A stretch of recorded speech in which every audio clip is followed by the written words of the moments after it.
Yep. So Sam, would it make sense for me then to try and send you the link?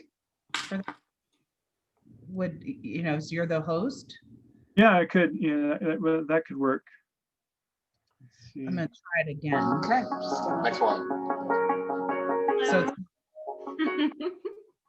no, Oof, It it's a good started one. again. What does Running. freedom and responsibility look like at Netflix? So many different aspects. so just sound, Yeah. no picture. No.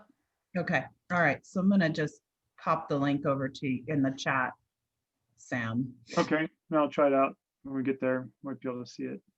Well, let's, I don't want to even try it if we can't get this to happen. I'm gonna have to pivot in the moment here. So let's just see. All right, yeah, so let me just start this up and we'll be right there. Okay.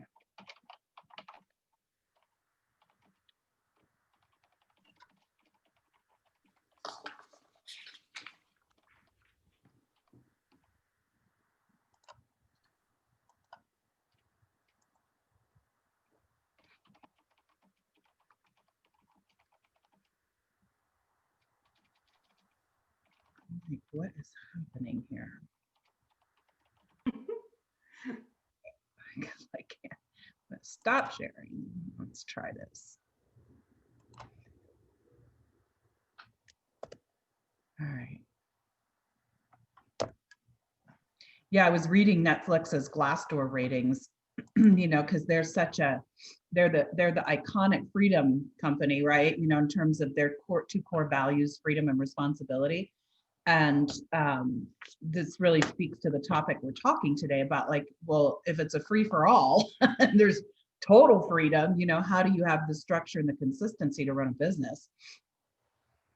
And yeah, I would say there's a lot of controversy with some of the Netflix shows. There's a lot of question about the political correctness as well as ethically correctness. A lot of challenges. And there's a lot of us watching a lot of Netflix these days. Yeah, myself included. That's a good example of the freedom theme, because in their culture, freedom means we trust you as adults to make the right decisions for the business. And people who can operate that way. What do you mean by Netflix is saying to companies that post things on Netflix? No, I'm talking about their culture, the company culture. Oh, the culture of Netflix. Yeah. Not the shows they produce. I see. But the internal culture, yeah. Next one. It's definitely a transformation all over the place, just because more people are not going to movie theaters and sitting at home nowadays. So the culture of Netflix is going to also be impacting, you know, the type of shows that we're watching.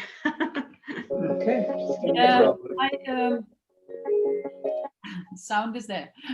Sorry, I'm trying to get this to work for you guys. Okay. And it likes to, the YouTube likes to start off right away. Okay.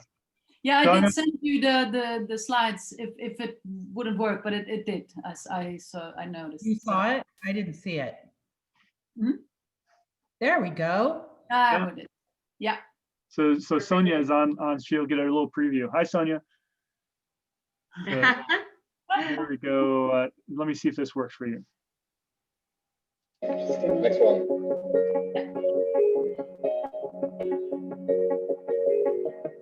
Oof, that's a good one. What does freedom and responsibility look like at Netflix? So many different aspects. Classic one, yeah. So does that work? Yep. Yes. Okay, well, we got it then. Awesome. Thank you, Sam.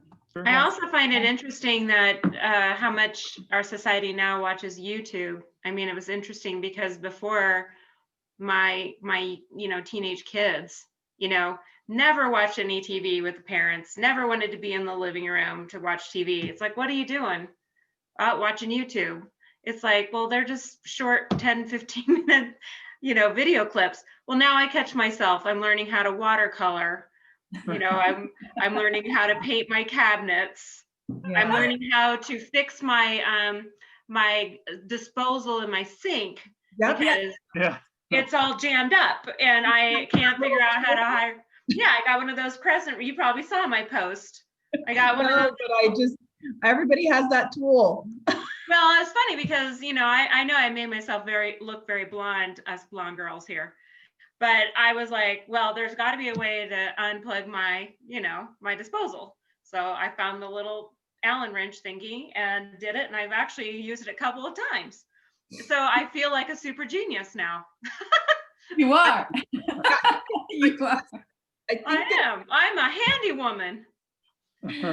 But yeah, I would say that culturally it's interesting, even just to watch my own development, you know, the Netflix, the YouTubes, the streaming, and not that we're sitting around watching TV all the time, but you know, our smartphones are with us 100 all the time. And oh, I don't know how to do this. Let me just look it up. So I think that they are upending the whole field of education, actually. You know, so I mean, you think about the transition in the spring with the pandemic from the schools and sending everybody home, Yeah. and how that would have worked 10 years ago. You know, I mean, it's like YouTube has just sort of trained a whole generation that you can learn online. And that's fantastic. Yeah.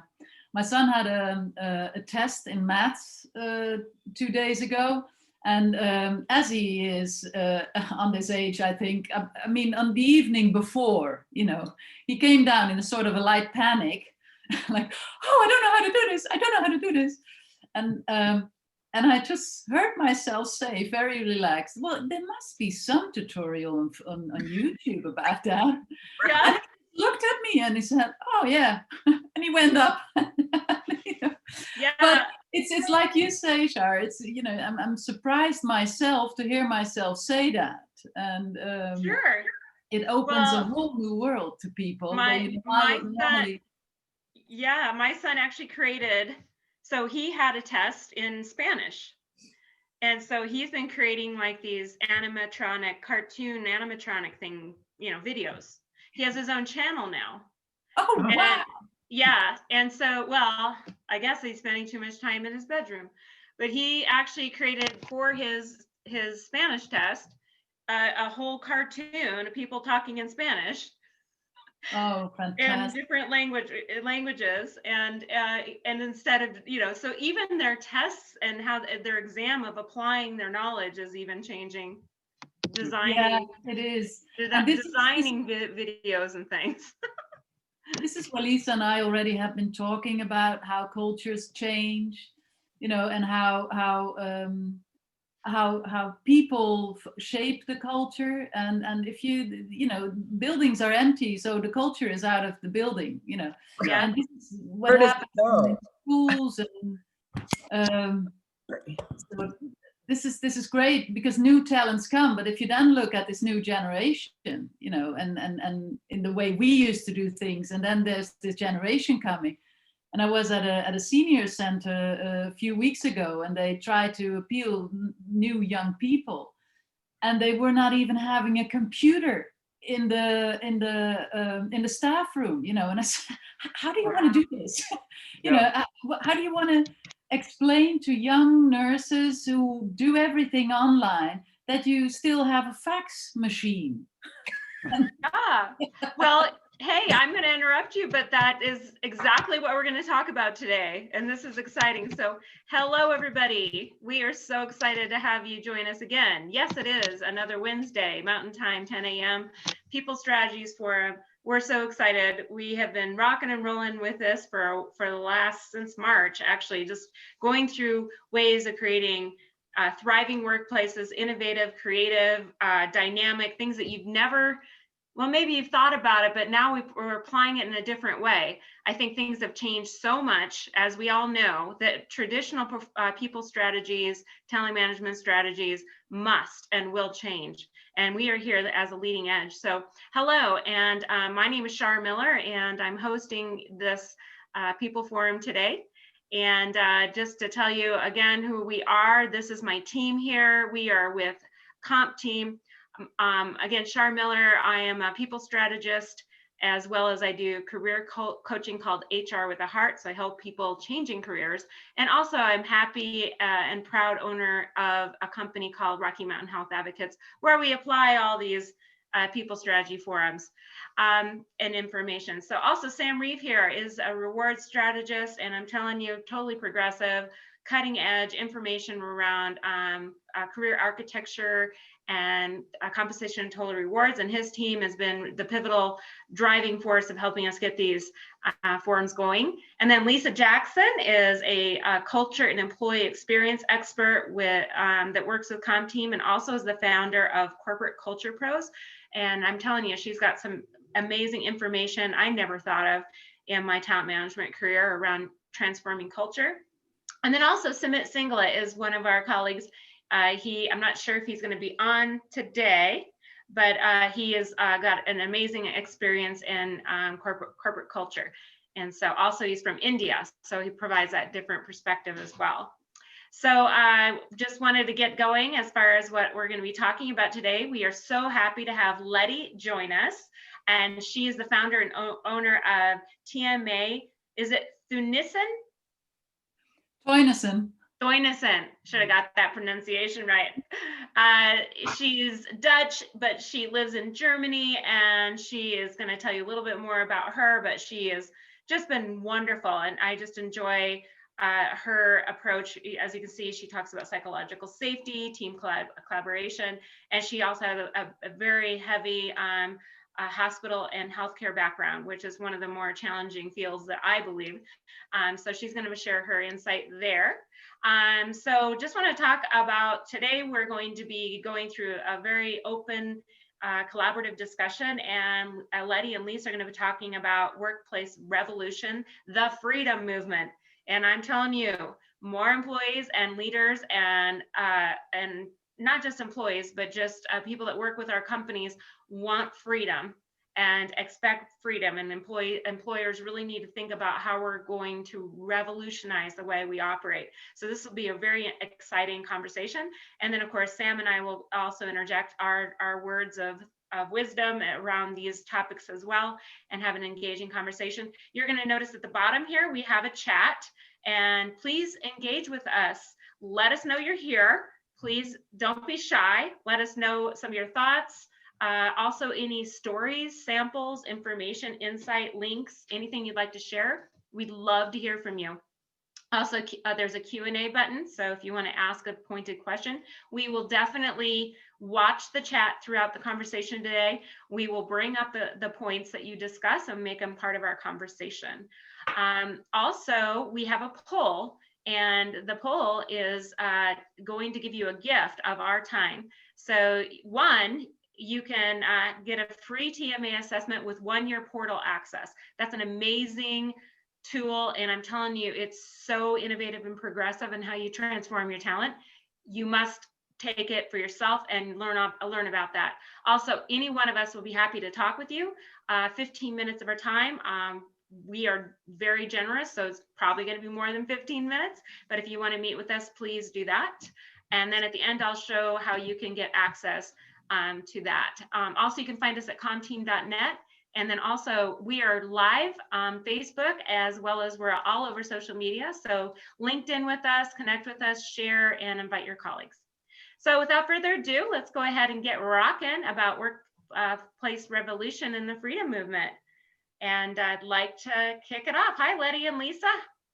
How are you? Hi, Lisa. Hi.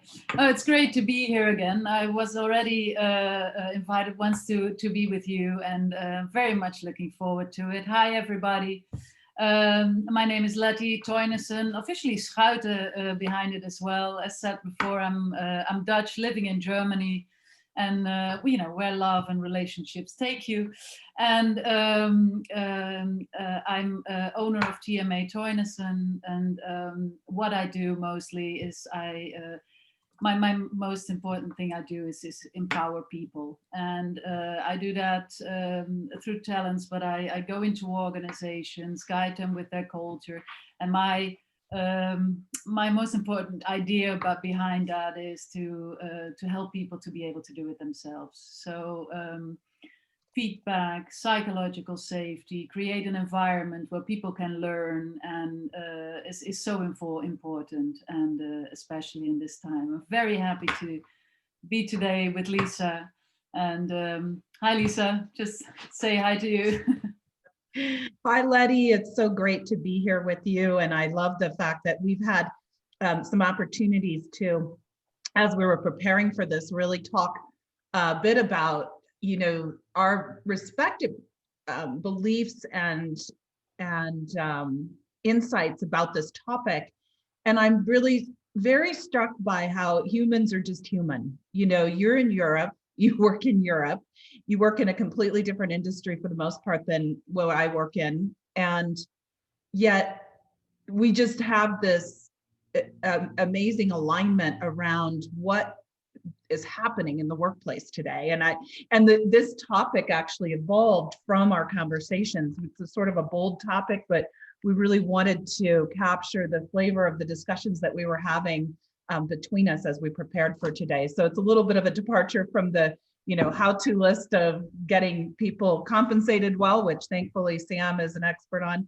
But let's dive in, shall we? And want to just start the conversation a little bit by framing up why this freedom movement. So workplace revolution itself, most of you, I don't have to belabor this point, understand that everything about the workplace is changing. It's not evolution, it is revolution. And if the idea of, you know, sending 95% of employees to work from home in March didn't get the signal, perhaps the whole idea of what's happening with the demands that employees have on their employer would get your attention. And that is a very real dynamic. It used to be back in the 1970s and 80s when I was starting my career that employers really held the cards.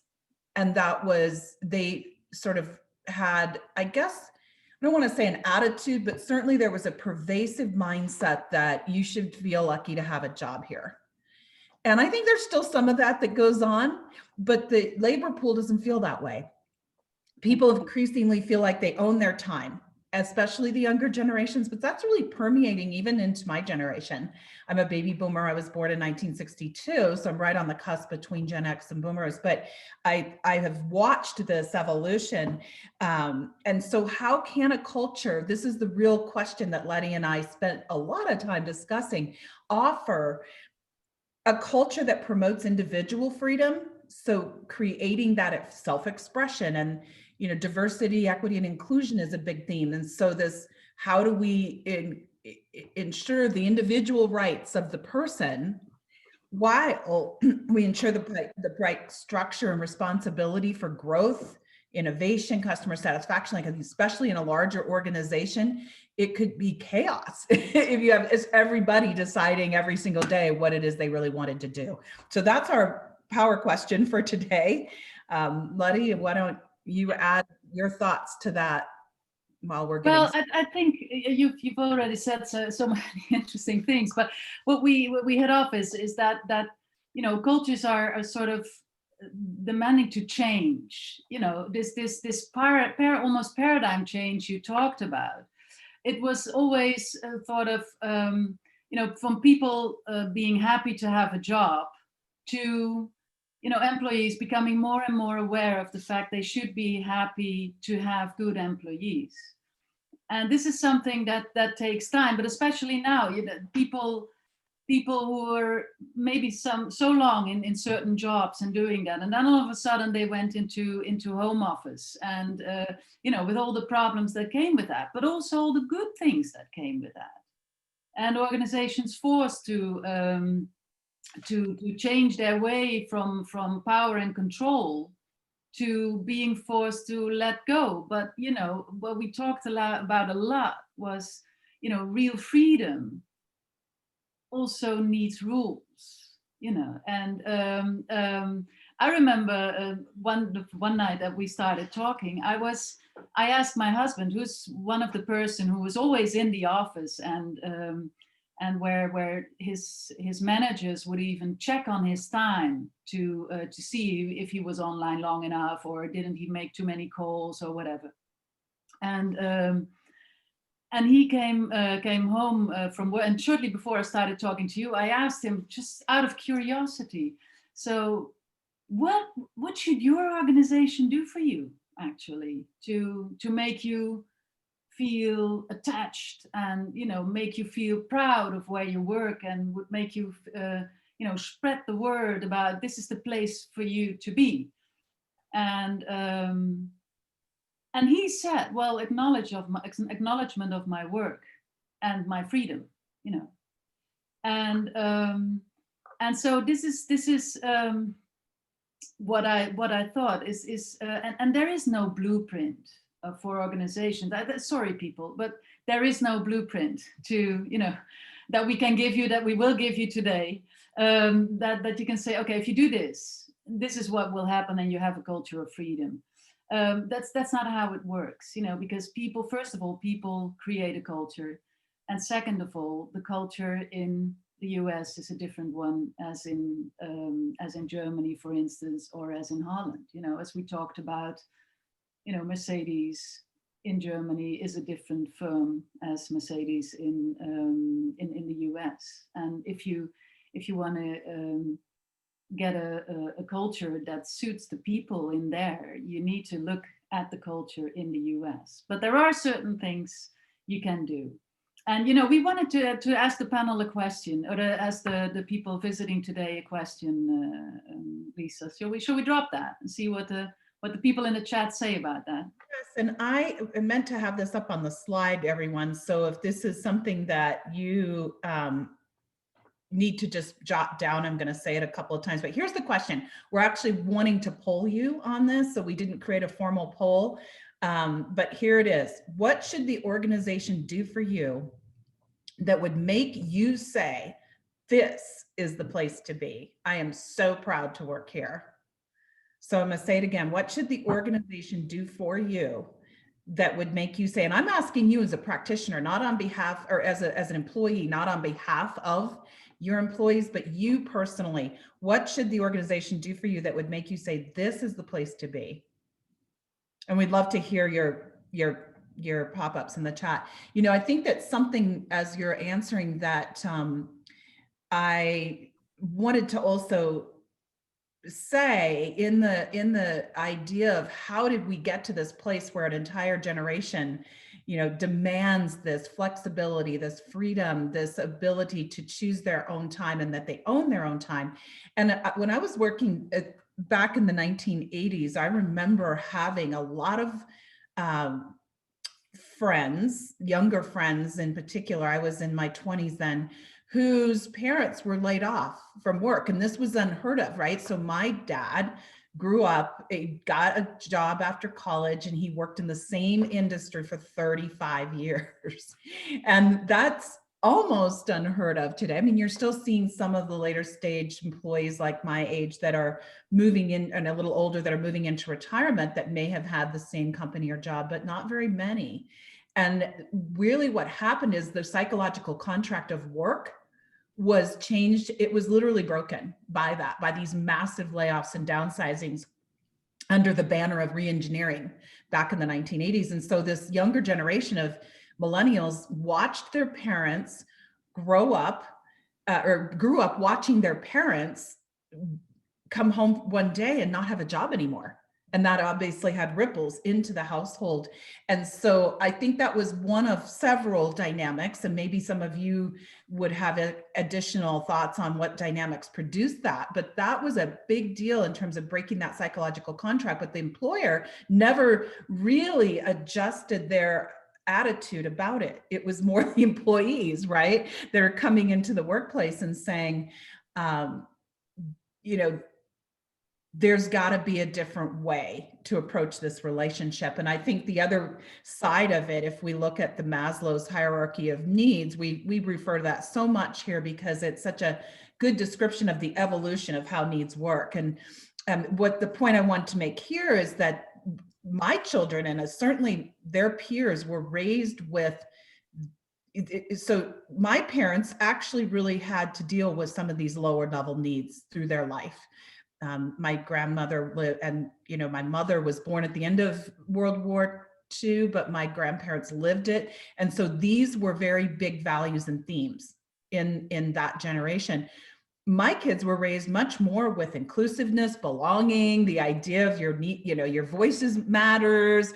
At dinner time, we're asking, how was your day and what went on today? And we'd have these very rich and full conversations. Whereas, my parents were raised in the generation of children are to be seen and not heard.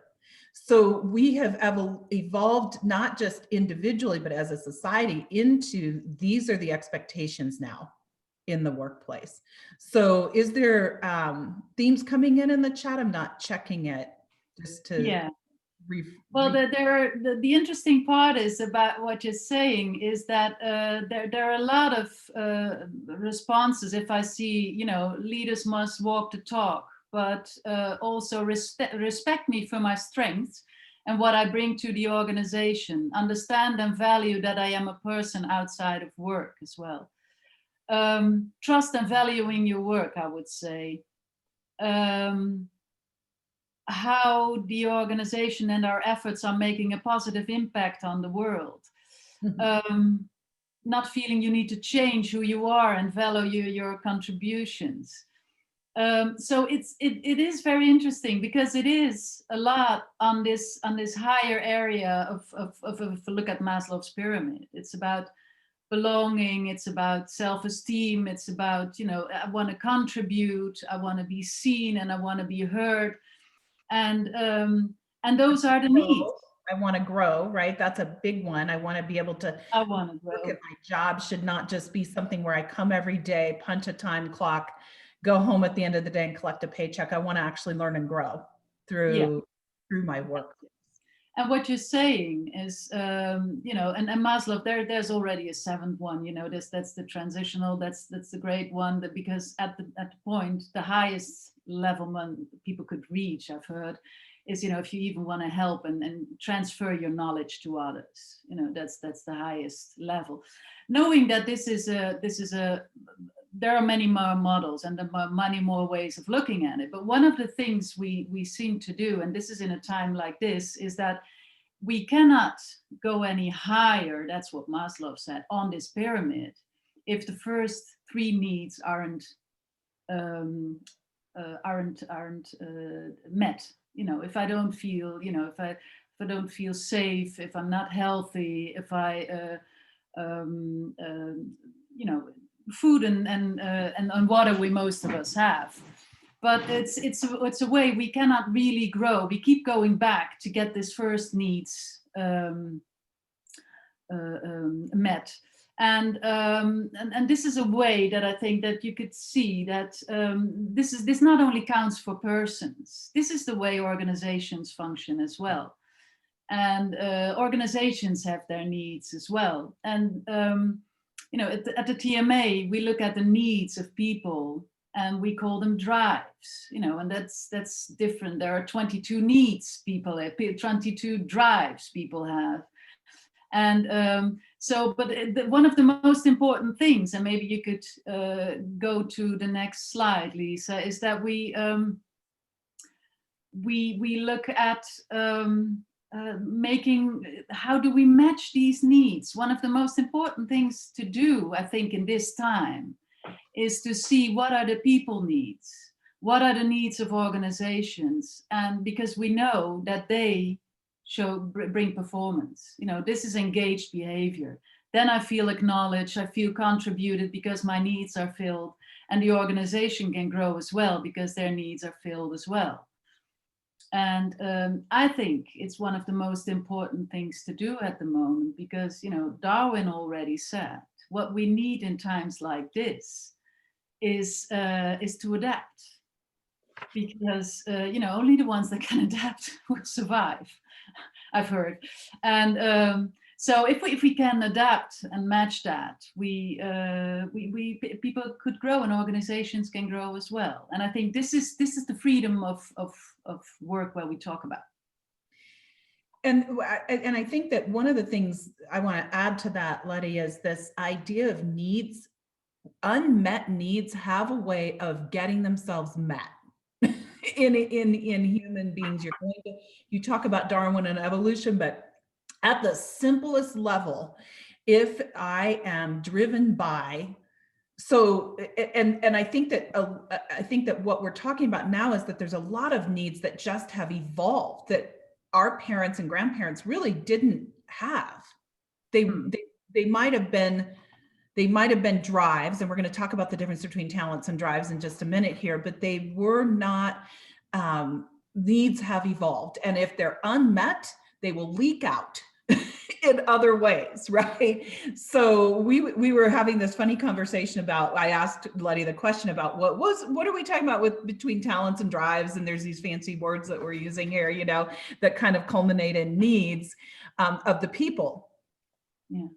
And you asked me a question around what's something that is kind of a core, I guess, thing for me, right? What's a core driver for me? Something that wherever I show up, this is gonna show up, right? Or this is gonna come out in some way. And I told you the need to speak up.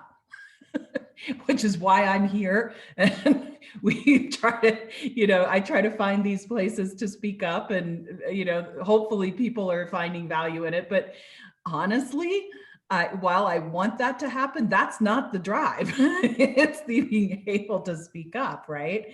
And is that a talent or is that a drive? Well, what you talk about is a talent. You know, you have a talent to speak. And what we have at the TMA, we have 22 drives and 44 talents. So that means a high or a low score on a drive. I wasn't very good at maths, but I know that 22 times 2 delivers 44. So a high score and a low score on a drive is a talent. So, you know, if I have a high need for I don't know, to you have a talent to speak, you know, and that drives you. You know, the drive is that you want to express, you want to be heard, you want to speak your voice, you maybe go into confrontations as well, and that drive always pushes you forward to live your talent. But it's not always welcome. No. No, if you know, what we talked about is if you have a drive always to speak, and you do this and you work in a team, and you know, you speak and you're very confident, and you're maybe also you like to talk, and you express your opinion. Well, there might be other people who do not feel heard, or that don't talk about things, and or feel maybe even, you know, they're not able to talk because you talk all the time. And that's really, I think, to the crux of this issue about freedom. If I'm free to speak my mind, right, in a situation, in an organization, and I'm doing that, does that somehow, going back to that original slide, help to advance the freedom of other people, right, as well? And so some people might feel like, oh, she just really spoke the exact thing I was thinking.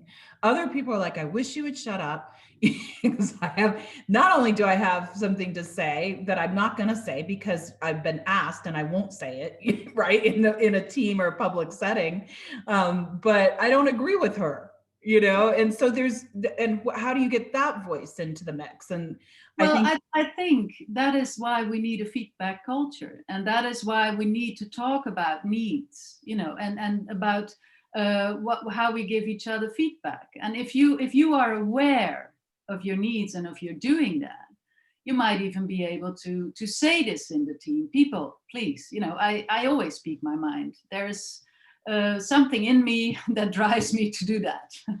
So in some situations, that's very good. Then it's your talent, then it's, you know, it's the best thing that can happen because you speak, like you say. But sometimes, and we also know that sometimes talents also stand in our ways, you know. because we don't notice our drives makes us, you know, keep going and not always notice that maybe I should shut up, or maybe I should lean back, or let somebody else talk, or, you know, or maybe I'm wrong. So, and this is if you talk about with each other in the team about what drives you, what are your talents, what are you good at, and how can somebody else help you, you know, to get the best. And so in this talent and drive piece, and I don't want to belabor this much, but I think there's something subtle here about what the organization or team leader, what their responsibility is in knowing, you know, this is a drive. Lisa has this drive to speak up. I happen to know that Leonard over here is shy, right? And I, as a facilitator, by the way, for many, many years, I don't train nearly as much as I facilitate.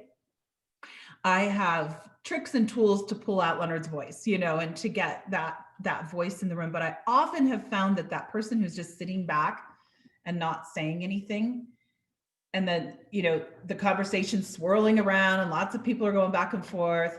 And then all of a sudden, Leonard speaks up and just lands the point that ties it all together, or the killer point that no one else has said. And I've always found that piece, I've always tried to remember that piece of wisdom when I'm in that position of facilitation, that the people who are quiet often are the ones that are listening and paying attention, absorbing all of it, but then they have this really strong often point or capability to add to the conversation. And so I think it is, in this example, really about drawing out the talents of everybody around the table, and this relationship between drives and talents. I don't want to get over psychology oriented about it, but I think it's a really important one for managers and organizations to understand, that if it's a core need and it's getting in the way of the like my need to speak up, and always she just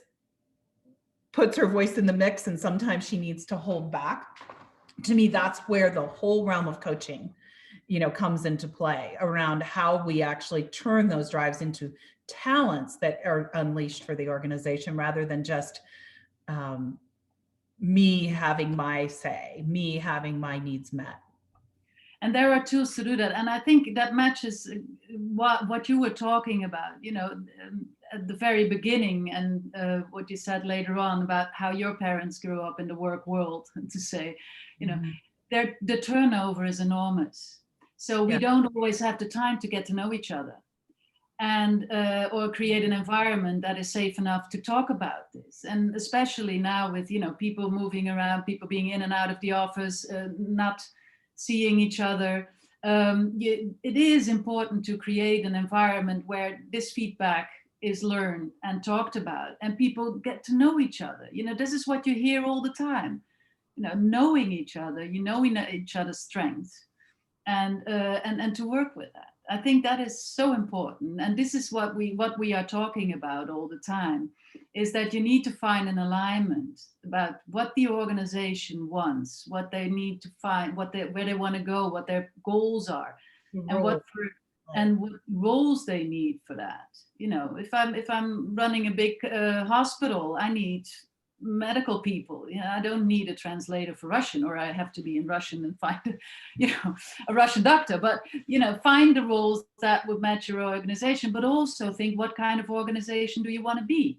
You know, define your core values, define how you want to create this freedom, and so on. So I think this is a really important point, Lettie. I just want to bookmark around the values, because the desired behavior, so often when I'm in organizations who are, you know, often they're hiring me to help them architect a culture change, right? And they've done their core values work, but they've never really translated it into behaviors that have then been translated into people systems, I call it. So how do you hire, onboard, give feedback, performance management, off-board if necessary, you know, promote people. Promoting and hiring, I think, are the two really almost biggest levers that you have to reinforce your core values. And so there was almost no relationship in organizations between their core values and the people strategies. This is the link. is the Yeah. behavior is really coming down to, well, we have a core value of respect, but what does respect look like here? Does it look like waiting till everybody finishes their sentence before you speak? So That's it. But you need to define them, because what we talked about, people are different, you know.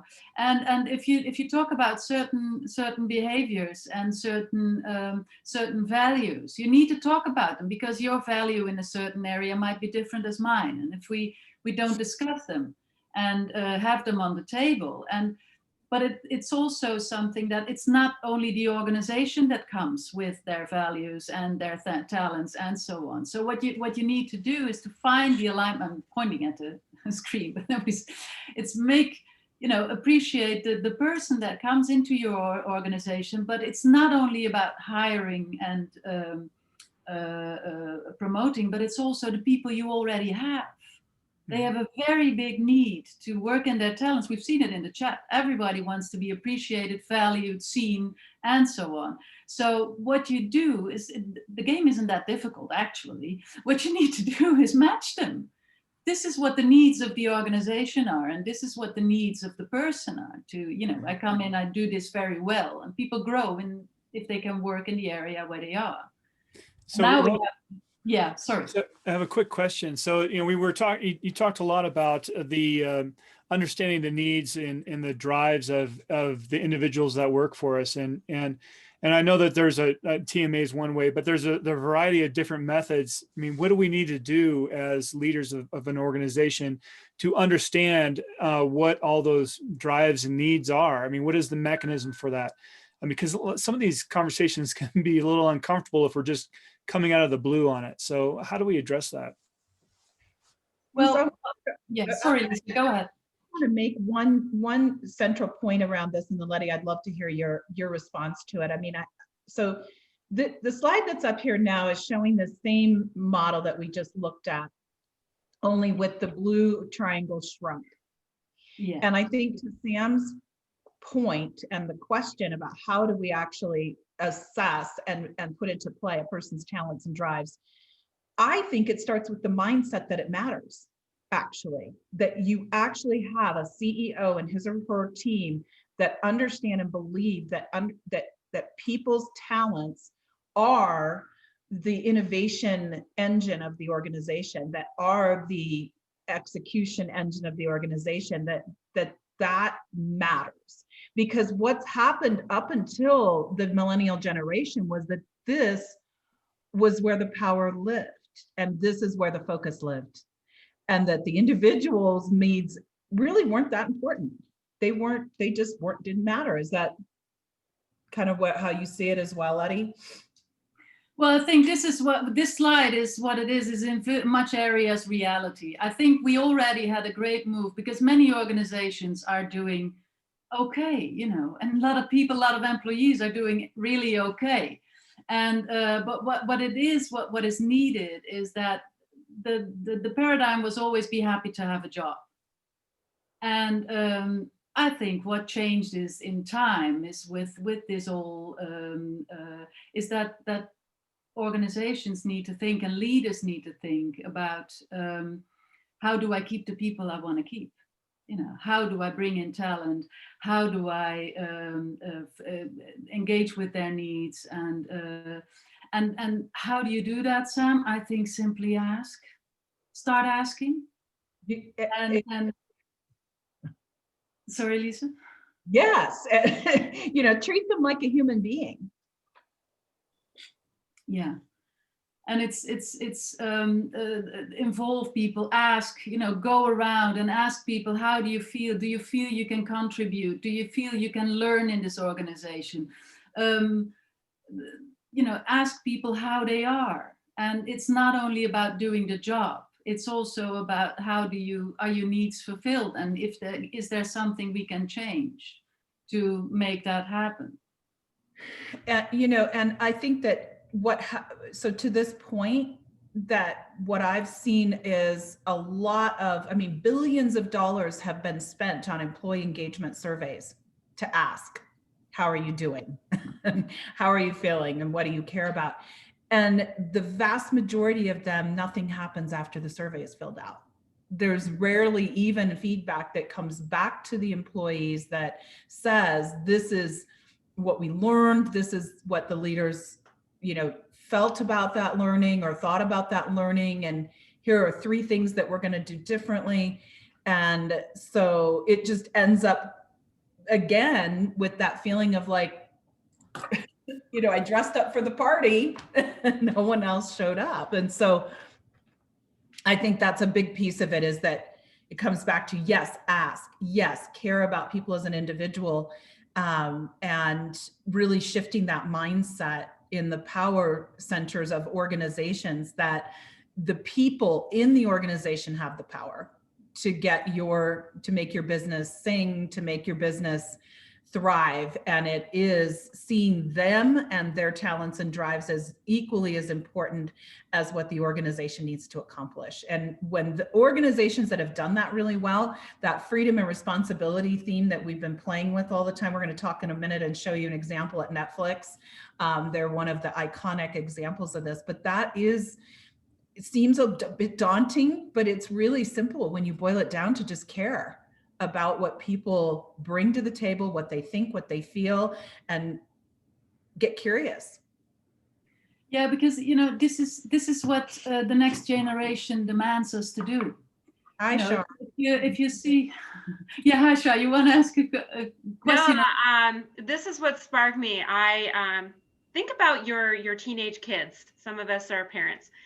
When you want to engage your child into a conversation, you don't just say, "How was school today?" They're going to say, "Fine." Right. Yeah. "How are you?" "Okay." And you can't, as a CEO or an executive leader, you just can't say, "How are you today?" You're going to get a closed-minded response. It's better to say, "Oh my gosh, Ashley, there was a snowstorm yesterday, and I know that it was extremely slow. How are you feeling about that? I mean, how did you deal with the fact that it was so slow, and what did you do to engage with your clients?" And then she'd be like, "Oh my gosh, I did this. I talked to so and so, but yeah, it was really tough. It was really slow. People were just walking by." But it's a very different type of question. So I think that just like with your kids, "How was school today?" "Fine." Really talk about, "So yeah, you were working on that report the other day, that essay, and how did you wrap up that essay?" I mean, really get into in-depth questions that take a little bit of thinking before you just ask a blanket statement. Yeah. Yeah, it's the same, Shar. It's the same if you have a virtual meeting. You know them. You do them a lot. You have a virtual meeting. You work through, and you see this one colleague who normally contributes, and so on. And you see in the meeting, there's something going on. I don't know what it is. Something is different. You cannot ask in the meeting, "What can you do?" You well, I have a joke, and one of my managers says, if they're smoking a vape cigarette, then that might be a problem. Sitting on the couch with a vape. No, but what if you mean what can you do is that I then when that happens to me, if I see that happening to somebody after the meeting, I give them a call, write them a text, "Can we chat for a while?" And then just ask and see what I've seen. This is what you do with people. This is what people makes feel acknowledged, I think. Well, I also think we were talking about this in the chat, but just the constant interruption of, I think executive leaders tend to interrupt the employee in the middle of a conversation. And I think that we need to be intuitive to the point, like you just said, Lettie, of saying, "Hey, Sam or so-and-so, you were about to make a point. Let's really hear what you were about to say. And then let's do a follow-up conversation," because I think at times certain leaders of the company tend to overdrive the conversation.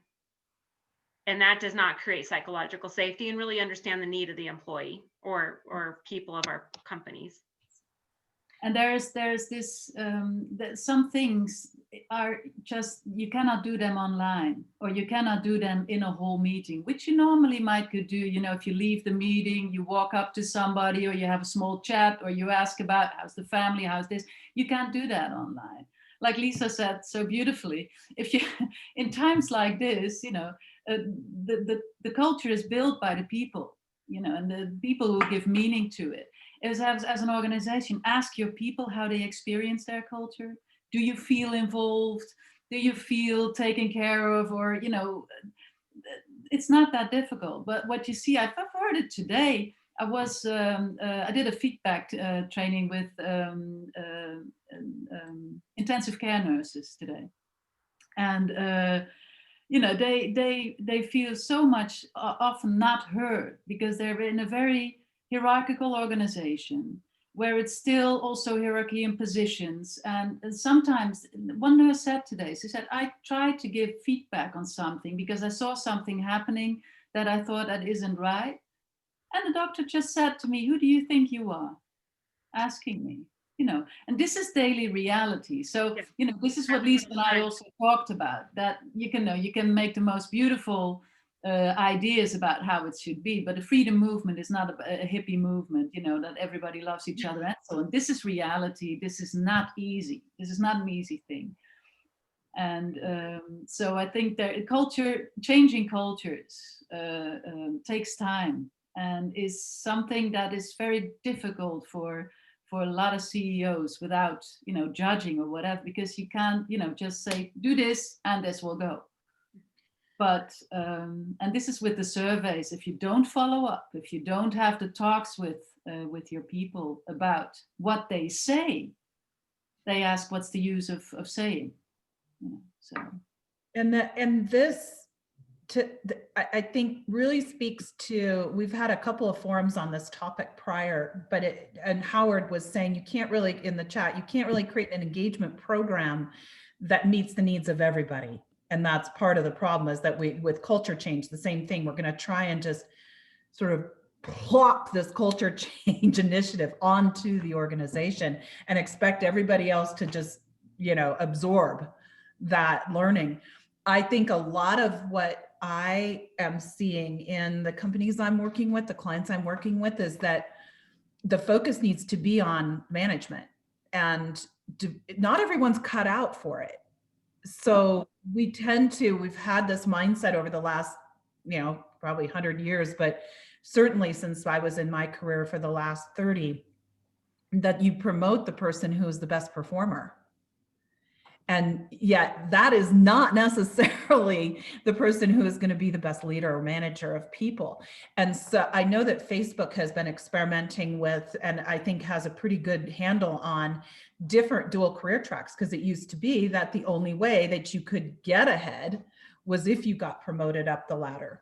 And so having a way in which you can really begin to, again, understand the talents and drives of the individual. Is this person even cut out for management?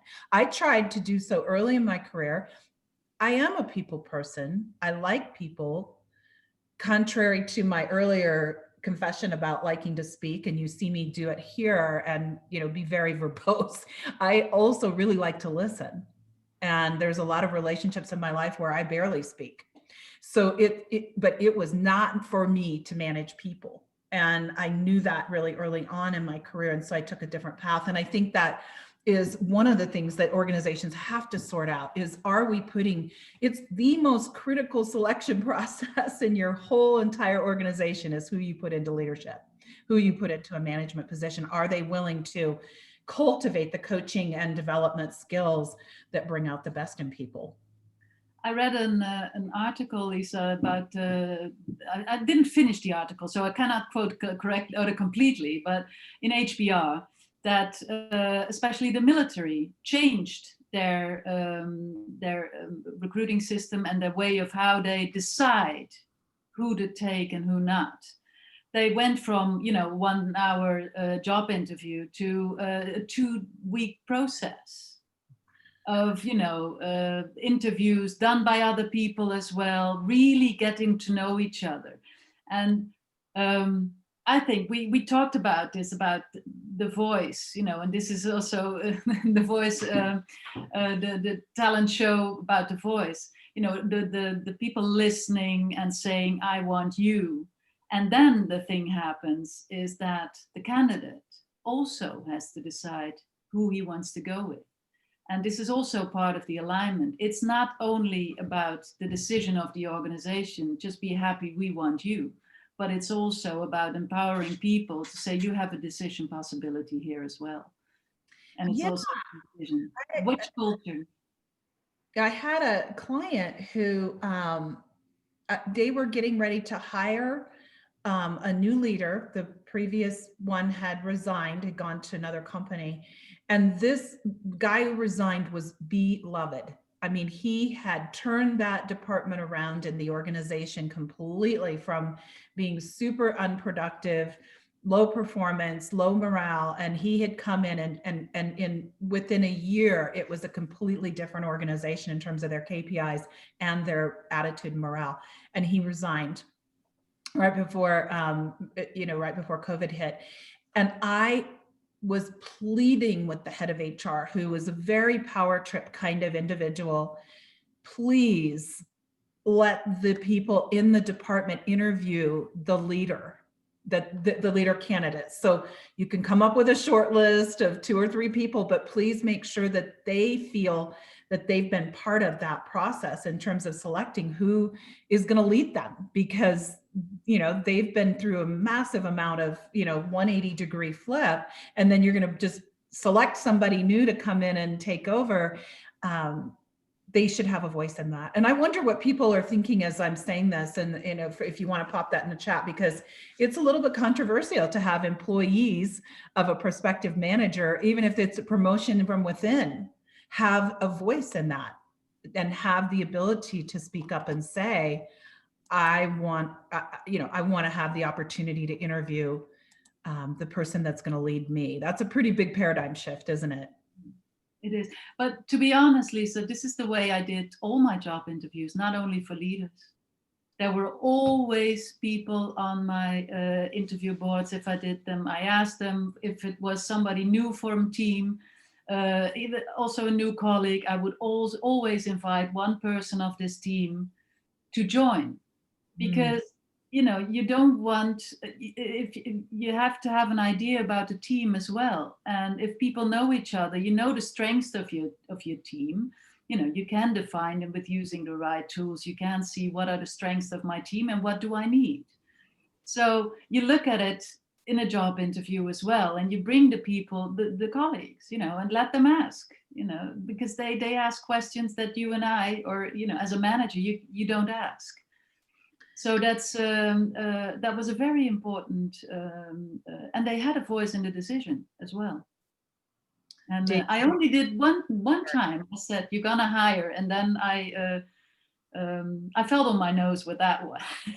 I really decided on a candidate. I said, "I think he's good. I think he's good. Come on, try." And after 2 weeks, the whole team stand in my office and said, "Let him go, please. We're going nuts." I said, "Okay." That's interesting. Yeah. I mean, Dave Needham is saying the same thing in the chat. Ask the team who they trust to lead them. And the person who rises to the top is likely your better choice, even if they are a middle performer. I love that. The number one factor to a manager leader's success or failure is having the support or not of the team.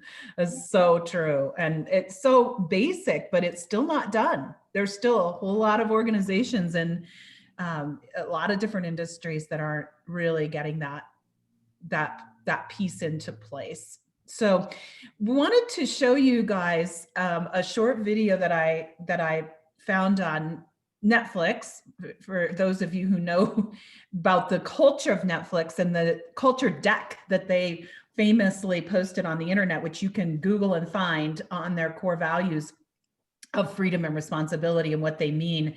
And it's a really kind of a cool culture, and it doesn't come easily, and it isn't without problems. But their core values on freedom and responsibility, this is a core team of leaders rapping about it. And we wanted to just show this to you for a couple minutes. Uh-oh, we don't have sound. Do we have sound? Does everybody have sound? No. What does freedom and responsibility look like at Netflix? So many different aspects. Classic one, yeah. basically freedom and responsibility is the culture of Netflix, and it's applied in everything that we do every day, whether it's the work, whether it's the working schedule, whether it's taking vacation. And it's what is great about freedom and responsibility. You have the freedom to do anything that you want, and you bear that responsibility as well. At an individual level, we're giving everyone an incredible amount of freedom to really be the best version of themselves in their professional role, right? So essentially we're trying to remove all the barriers, and it's the role of the manager of every individual employee to liberate the person. And I think that's really what it's about. When I interview candidates, I hear lots of fascination for this aspect of our culture, because for once you get to actually define what you want to do, how you want to do. It's like being a mini entrepreneur in this like big environment. I think that's a great analogy. I think, the entrepreneurship within a corporate environment that I think expresses it really well. Because you're essentially, you are responsible for your resources, being it time or budget or, whatever. And you have to manage yourself, how and decide how to spend that, like you would be running your own company. For me, it almost feels like the freedom makes me more responsible. It's like having that much freedom, I'm like, I better check myself because this is a lot of responsibility. So definitely the freedom is really, I guess, for lack of a better word, empowering. And then it's also, I think the other side of it is that I feel that it's fine to fail. If then turns out to be, okay, it didn't turn out as we would have thought, or it didn't achieve the results we were hoping for, what can we learn from it? I think that the responsibility comes first, right? It's you need to give people responsibility, and then they have all the freedom in the world to execute on that responsibility.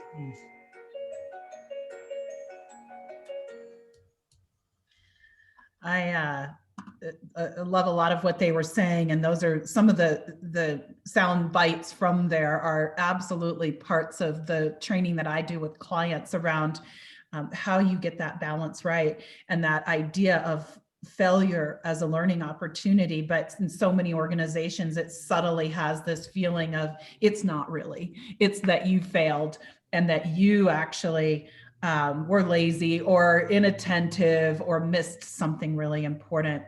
And I think I also went onto Glassdoor and just looked up Netflix and their ratings on Glassdoor, which is for those of you, I assume, who know that they are a rating site for employees to go on and rate the company in a number of different continuums. And I'm not going to show you the results, but what I thought was really interesting is in this company, and then people are posting not only how they feel about their CEO, how they feel about working there, how they feel about certain aspects of the culture of working at Netflix, pay, compensation, all of that. Netflix gets really high scores on the compensation, gets pretty high scores on this whole freedom and responsibility theme.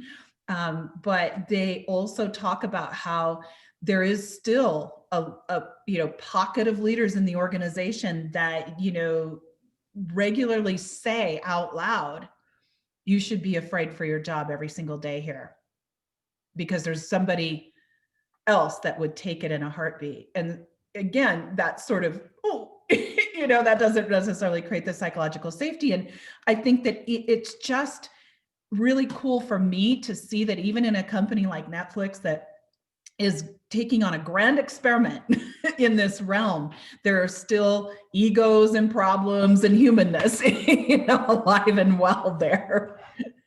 Yeah, I think there you got it. We stay human, but what it is, they talk about it.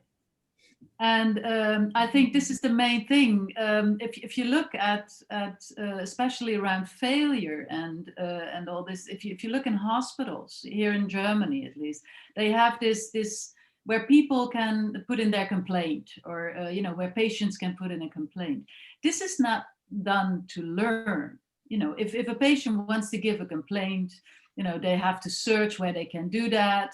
A manager is talking about, oh gosh, I have to, write a response. How did it go? Whatever. It's not done to learn. And this is what I teach ward managers, or what I train or coach ward managers with. If you want to know how your patients are feeling on your ward, then start asking them day one. And you don't wait till they have either a complaint or, they write their survey, which if the whole week was okay and they have to wait 2 hours before the doctor has their letter of release ready, you know, the whole week is gone of good treatment because they're annoyed. So guide people, and this is the whole way of, if you want to learn as a manager and take your people along, ask and talk to them.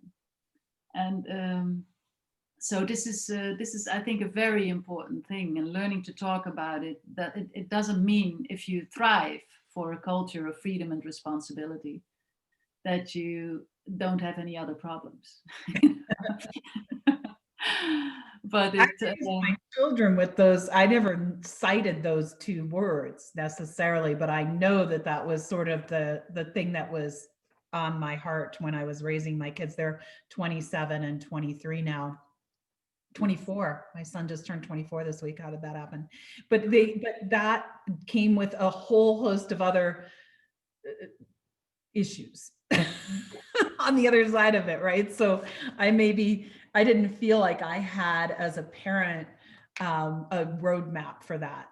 I didn't have a guidebook for how to raise children with these with these values, you know. And yet I think I had the intention, and I made a lot of mistakes, and my kids will both tell me, both were front and center, Mom. We knew you know, we knew where your heart was with it, you know, and then there was all kinds of splats. Yeah.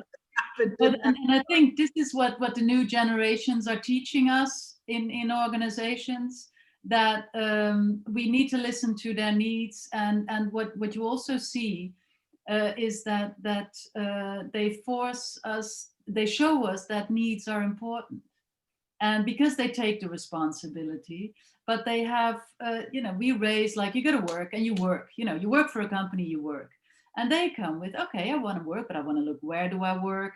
Does this company fit my my view of how do I work? And so this is important. And if you look back at Maslow, just for the last time, okay, and there is this thing that we grew up, and you talked about it shortly, about that safety and physiological needs were not always met, were not always there.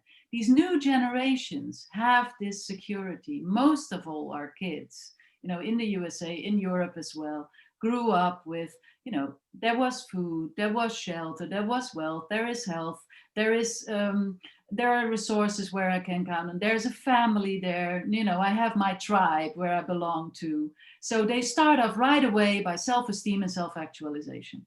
So, and that's where we need to meet them, and to keep the right people. And it is the best marketing instrument you can get, I think. People talk in a positive way. You can work there, you know, you can do whatever you want to, but you have to keep to the responsibilities as well. So, yeah. It's a balance. It's a balance. Just as we have shown, there isn't at any one given point in time, one of those factors may dominate more than the other, you know, but as the Netflix video showed us, the people they hire are always trying to keep that balance in mind, you know, and keep that in mind. So we're just offering a few keys that I've, you know, in my work, and Lettie in her work, have seen as keys. We've talked about most of them already today, so they're not going to be big surprise how-tos, or we're not sitting here with a huge toolkit full of, you know, slides that you can use around these themes, but they are, I think, very strong principles for creating this kind of cultural environment. And I think it begins, as we've been saying all along, with that mindset that you view your employees as 100% free to choose, and that's actually a good thing, that you have people who are choosing, even though it makes it a little bit trickier and more difficult and more complex from the hiring standpoint. It's that opportunity that people have to choose their leader, or people have to choose their workplace, or they have to choose their team in some regards. You know, you're seeing a lot of organizations adopting very progressive practices around that choice, because in the end, your talent is, again, the engine of your performance, whether that's innovation or whether that's just executing a really solid business plan. And more they're voting with their feet. And if you want that talent to come and work for you, they're going to leave places where they don't trust leaders or feel appreciated. And I'm wondering, Lettie, to just, you've kind of spoken to this, but I know that's really a big thing in the US. I mean, US was founded on values of the individual freedom. And so for us, it's sort of a yeah. But I'm wondering how that plays out in Germany. Are you seeing much more of a movement there as well around this same phenomena? Yeah, you see a large gap, between startups, innovative companies, that are moving around. They know how to do this. They need their talents. They've already needed their talents for a long time, so they know how to do this. And then you see these, and I'm spend a lot of time in hospitals and in the medical world, and you see they come from very very traditional hierarchical cultures, and there it is much more difficult. And because it for leaders, for organizations, for cultures, it means letting go of control. This is what you do. And so what you also see is that cultures attract cultures. If I feel happy in sort of a culture, this is where I'm attracted by. And today, again, I hear nurses say, give examples of how they are treated, and it almost it hurts, these people, they're not Florence Nightingale. They also work for a living, and they also need the money to feed their families, but they're also people who love to help. So, and they're very easy to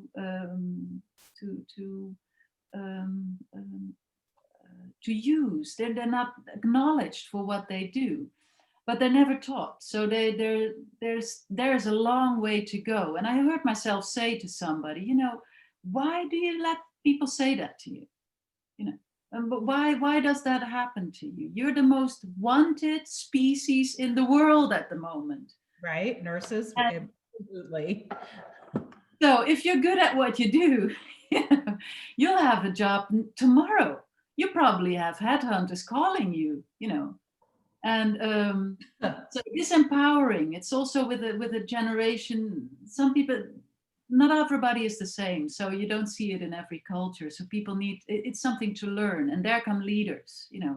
It's living the example, and create an environment where it is safe to do that. And there's the difference between psychological safety and trust. The trust is I have in you. The trust is I have in you that we would do this seminar today. Psychological safety is that the environment is safe enough where I am. So this is more a cultural thing, and there's more people involved, and more organizational roles and mindsets there and there. Okay. Yeah, and I think that it makes up one of the questions that I've had on my mind, and it's an unanswerable question, is what happens when millennials come into power? Really hold the power in corporations. That's starting to become, they're rising, several of them, slices of them. And I wonder if they're going to change the rules of work, if they're going to come through with this kind of mindset because they remember, or if they're going to drink the Kool-Aid and end up becoming just like these are the rules of what it looks like to be in power, and to lead organizations. It'll be interesting to see. I'm hoping that it's that they change the rules.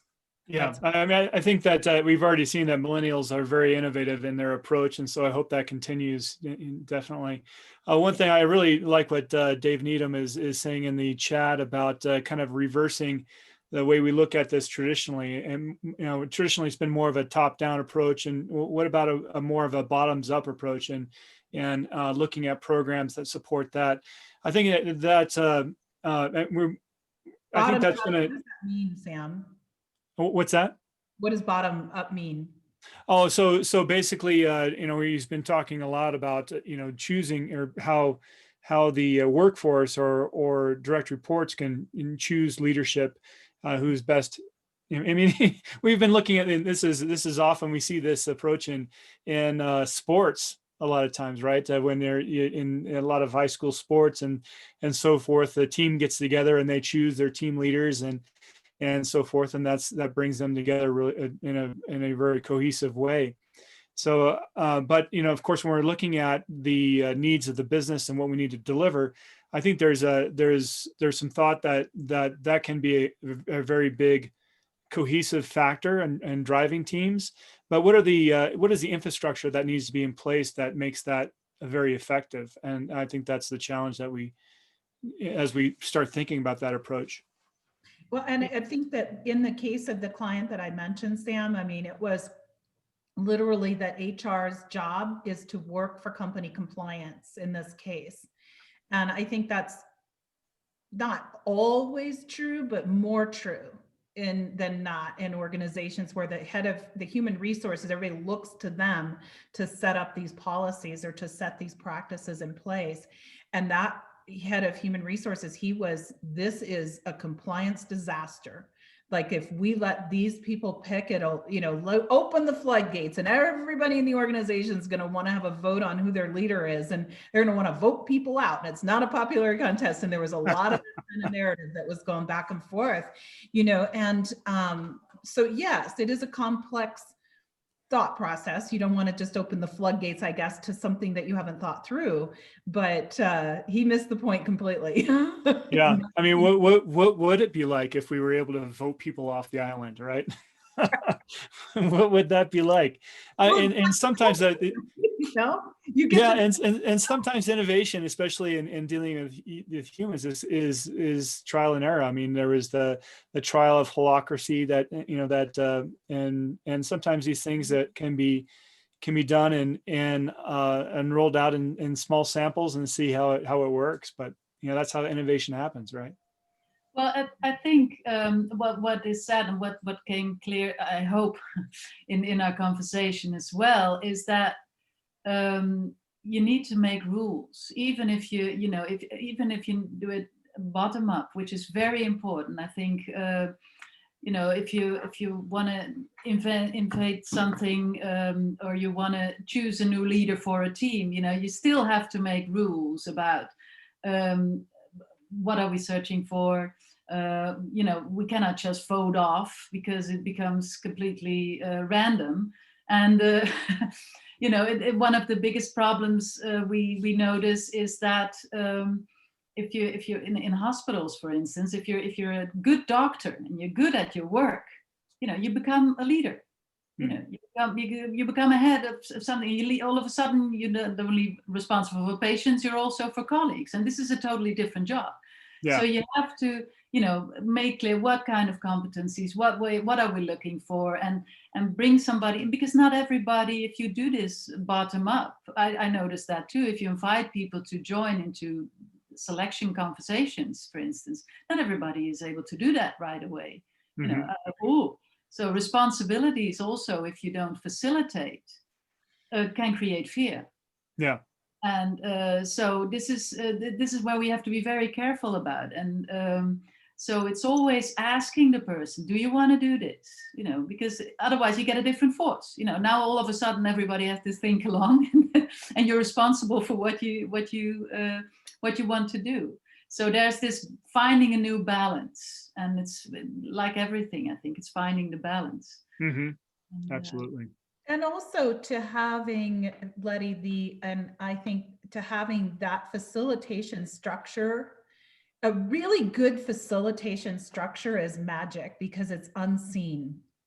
You may, as the facilitator or the person kind of setting the structure in place, have spent probably, for me at least, 4 times as much time behind the scenes as I spent in front of the room, putting that structure in place and setting the tone so that kind of freedom and interchange and exchange can happen. And so in terms of empowering people to select their leader, there should be a structure to it. There should be some agreements to this. This is how we're going to go about doing this. And this is the way that it's, that it's going to look like. And here's the part, that we need your voice in and why that matters. And that facilitation, I think, is different than coaching. But those two skills together, I think, are really the killer skills for this century. Yeah. You know, it's unappreciated to some extent what that really does for a team and an organization. Yeah. It's a democracy, you know, your voice and you know, speaking up also gives you responsibility. And this is also a reason why sometimes people don't speak up, because they don't want the responsibility. You know, this is but I really enjoy. I don't know any other way than always ask people what they think about it, and you know, if this could be a way. And so I think it's very, very important to well, yeah, these 5 keys are very important. I just want to say, so I affectionately call myself in my company, I am the Wizard of Oz. I don't mean to brag, but I'm basically the Oz behind the curtain.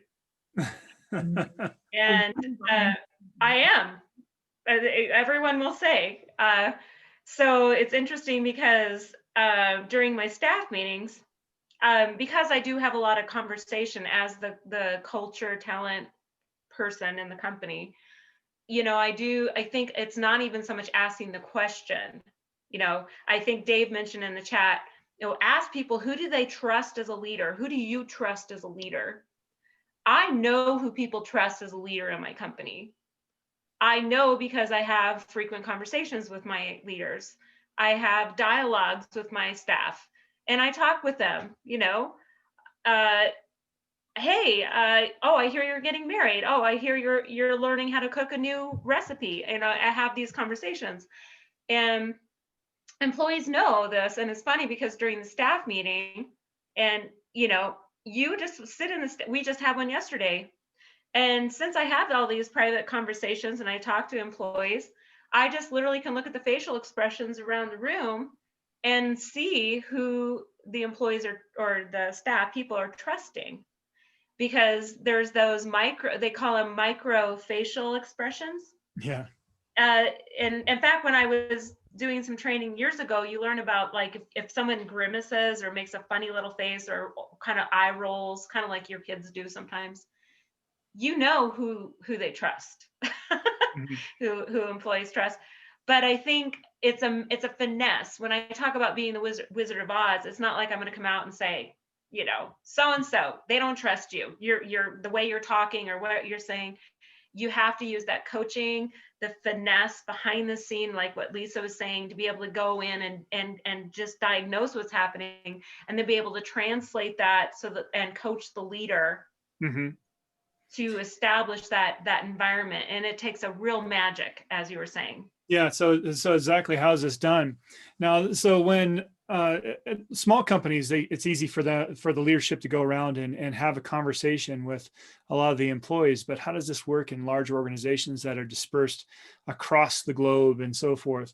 And I can tell you a little bit about my experience at BlackRock, you know, a very large company, global company, and their CEO, Larry Fink, is just one guy, right? So, you know, it's not like you can go around and ask everybody what they think in a face-to-face type of environment. But that's really where it counts, that face-to-face, or even, you know, if we have to do Zoom or something like that, that personal interaction. So what he did is he organized, you know, these luncheons with top talent across the organizations, and where, you know, he would meet with maybe 10 at a time, and over lunch, and they would talk about, you know, the business and different areas, and it was a great motivator for people to be able to interface with Larry and learn more about him personally, and realize that he's like you said, Wizard of Oz. In your scenario, we're all human, you know, and sometimes we're standing in front of the curtain and we're looking at leadership and we're like, oh boy, you know, like this, but we're all human. And he wants to be looked at as a human as well. He wants to hear exactly what people are thinking and so forth. So that can be a critical way of interacting with your people in large organizations. Well, that's why I like that show, Undercover Boss, Mhm. And Definitely. I know you guys don't watch any TV. I just have to say, Undercover Boss is really cool because it really gets in and shows that they're in a complete, disguise and a mustache and dreadlocks and a hat, and they're actually out there working on the front line and understanding the real perspective, the true perspective of what employees feel about their leaders. Mhm. I do understand what you're saying about this undercover boss. It's the only point is it's made for entertainment and it's a one-time done. Yeah. Yeah, And, that's a good point. so it's good, but it's good to learn about, because what it actually teaches us is go to the people, not wait for them. How many hospital directors I've said, but my door is open, Lettie, everybody can come in. No, of course nobody will. If they don't know you, and if you're on a shift, you don't go to see the CEO and say, oh, by the way, so it has to become normal. And there are ways of structuring that. And even it's not any different in large organizations as it is in small businesses. It's just a way, like you say, Sam, how do I organize it? And there we have so many ways of doing this. If I'm on the place, I can make my calendar, make sure that I visit, different areas of the company. If I do that online, I can create meetings, and I can create, get in touch with people, and that is the way to do it. I would, if I would go into a new hospital or a new place to work, I used to, and I still do that with organizations. I would ask 3 questions for everybody to ask. What is what you absolutely want to keep? What do you think what you're really, really good at? And what do you think is something you want to change right away? Right? If I had the power to do that, what would you like me to change? And what do you expect from me? Those 3 questions could, you can grab the culture very quickly. So those are methods that you can, and that's where I always say that those are, if you have a real good HR manager with you, this is somebody who can inform you and help you to create ideas like that. But the vision and the shared value of I want to know my people, that has to be underneath it. Then you come to these ideas.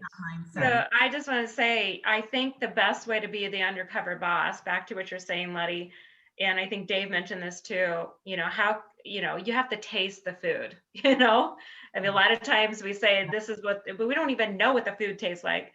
But an example I have is when I have been a parent, like with my kids in the healthcare system, I worked with Banner Health, for example, for 13 years. I was the one sitting at the table talking about talent management strategy, HR, OD, blah, blah, blah. I call it the corporate blah, blah, blah. But I really didn't learn something until I truly was the mother of the patient that was in the pediatric unit. Or even recently, 2 weeks ago, I had to take my son for shoulder surgery at Banner Health. And I was absolutely blown away. Compliments to Banner, the anesthesiologist, the nurse, the doctors. There was a team, an army of people, and they didn't know who I was. They didn't know I was some HR lady from years ago. But they treated us so well. They cared about his comfort, if he was cold, and everything. And I really need to call them and say, what are you doing differently today to make this culture so warm and inviting, even during shoulder surgery? Right. Something different that they didn't do when I was with them back in 2020, 2000s.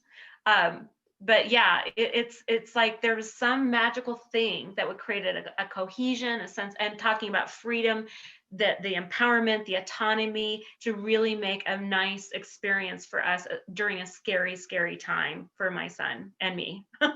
Yeah. So this is where you have the shared value in a team, in an organization. If the shared value is, this is what we want to do for a patient, it mobilizes the best in people. And if you don't have that and you don't talk about it, this is what you do. What do you think our shared value is? How do you feel you can contribute to this value? This is how you create this environment, I believe. and Yeah. which is so important. And I always used to ask in forensic healthcare. So this is a very interesting area to work in. I always asked, you know, in a team meetings, at least once a year, you know, how are we doing? Would you still suggest to, if one of your family members would be in the position to have to go to a forensic hospital and be have to stay there for 2 till how many years, would you recommend to come here? And as long as people would say no, you know, I was always happy if people said no, because it meant we had something to learn, and because that would be the next question: what do we want need to change? Mm-hmm. And so this is a very important part. You know, it's not only a job; it's you work with people. So it's what do we do, and how do we create an environment where we have top quality, high performance, but you do it by the people, and you're not saying because it won't work. And I think that's great. I'm curious, what was the answer, Shar? What did they tell you? I haven't talked to my former well, I think a lot of my former colleagues aren't there anymore, first of all. But I haven't asked, really, I should have asked more. I mean, it was interesting because I was asking questions of the staff. We were talking about, oh, it's 5:30 in the morning. Oh my gosh, we wake up early every day. We're here. Whoa, this is way earlier for me. And just having those kind of heart-to-heart, warm feelings behind the mask. You know, behind the mask, we're still having eye contact. He was looking at me, engaging with me. You know, if I mean, it's almost like I wanted to give them a hug. You know what I mean? But we couldn't. But it's so I don't know. I haven't reached out to my former organization to find out what they're doing around the cultural aspect. That's very different than I felt back when I was working with them. But I'm definitely going to find out. I'm going to see if there was some different methodology, programs, ways of different coaching, different types of leadership, or is it more the autonomy of some of these? So this was a clinic and it wasn't at the main hospital. So we used to be more hospital centric, but now we're a little more clinical perspective. So I don't know. I'll let you know. Yeah, great. Because that's something we have. Sorry, Lisa. Sorry. Go ahead. Oh, no, I was just going to say, I think the most important program and technique is to ask. Yeah. By itself, unless you're just that kind of person who is doing it from a rote place of, I don't really care, but my organization told me I have to ask, right? You can feel that one. But for the most part, the fact that somebody just asked me, what can I do to make it so you would refer people here, that signals something in itself, regardless of the answer. Yeah. And it's easy to say, okay, well, we just need to communicate more. We need to ask and so forth. But having a way to or something in place that's going to remind us, because we can also get so bogged down in our day to day that we forget to pick up our head and ask or have that meeting with that person or that connection. And I think that's a great great reason why that real-time feedback is important nowadays. And I know that Dave was mentioning that on the chat. He happens to be a CEO at OHOS. Is that right, Dave? I think that's correct. And yeah, if you'd like to join us and talk a little bit about that, feel free. We'd love to have you on a future forum to tell us about your journey there. But yeah, absolutely, the getting that feedback and encouraging that communication is critical, because managers forget they need a little help sometimes. Yes, it's not bad behavior. It's not because they don't want to. It's something. It's very important that you mentioned that, Sam. And I think this asking question is not only at the beginning or in the middle, but very important also. What I always do is ask people why they leave. And I don't let them just fill out a form. I ask them for a conversation. And most of the time I've already been part of it, because people talk about it. You know, at the time I was manager, they talked to me about it. They wanted to change or whatever. But most of the time, these exit interviews are done because I have to.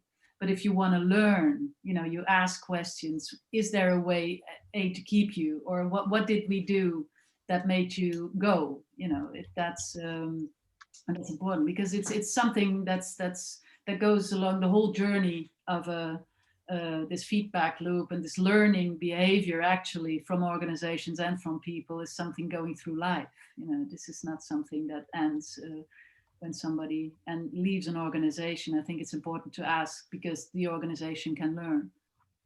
Absolutely, and it's more than just a termination code on a form. Yeah. And to have that conversation where people trust you, that they can tell you the real reason why they left, also is a bit of a challenge. But we could do an entire forum on that discussion. Yep. Yeah. We only have about 4 minutes left. I was gonna just ask, while Shar is closing out, I have this idea that for those of you who want to, speaking of asking, what topics do you want to see in some of the coming people strategy forums? We've asked that before, but if there's something that's top of mind for you from today or from anything else that we've done, I personally would love to know. We are always looking for great speakers. So if you know someone, that's another piece that you can share with us. But just pop up in the chat if you've got a topic that you really want us to focus and key in on. So sorry, Shar. I am going to say this. Listen, we don't want these forums to be the traditional, no offense to my colleagues, HR mindset, okay? We don't want it to just be what you see in certain HR organizations as traditional suggestions. We want to be provocative, innovative, progressive, and I'm telling you, collaborative and disruptive. I like that word recently, disruptive in this field. So if you, I mean, we are going to blow the socks off now and really move into some space, which I think we have, having Lettie and all of our other great colleagues, but really talk about things that are going to be very, very transformational and progressive. Mm-hmm. But I'm about to wrap up here. So I just want to say, Lettie, you are just awesome. Love you. And love to hear you and Lisa talk, because your minds about culture and psychology and psychological this and that and freedom in the workplace is just awesome. And these are great conversations, and we'd love to have everybody join us with this. So just want to say, take advantage. You notice we keep throwing out the word TMA around here, the TMA method. Take advantage of this. You need to try it out. Just try it out. It's free. You get free access to the portal. How generous is that? You get access to do the assessment. You'll see what we're talking about. You'll see results, kind of like a little visual there. You can email sam@comteam.net, or you can click on the poll if you got a chance to click on it. One of us will follow up with you, and we'll also tell you what we've learned. I mean, several of us have actually applied these principles with our companies. I'll tell you, my company has actually seen 200, 300% return on investment for these types of things. We are rocking the cash bot. We are very successful, and a lot of it's because we got great talent and we're using TMA. But anyway, I just want to say thank you all. Thank you, Lettie. Thank you, Lisa. You always do such a great job. Please join us next Wednesday, 10 a.m. Mountain Time. Please join us. A lot of people are finding the Facebook Lives are fun too. Share it with your friends. Interesting to listen to something that's not so negative, and listen to something not so sad. So it's good to be positive visionaries about what we can do to change our future for our people's lives. And so thank you so much. We appreciate you, and be safe, take care, and keep a positive mindset. And we'll see you next Wednesday, 10 a.m. Mountain Time. Again, you can register for this at compteam.net. So join us, and also listen to all those prior recordings as well. You're going to find great tools and free resources there. So thank you so much. Have a good rest of your week, and we'll see you next week. Thank you. Bye, everyone. Thank you so much for having me. Thank you, Lettie. Bye. Bye. Bye.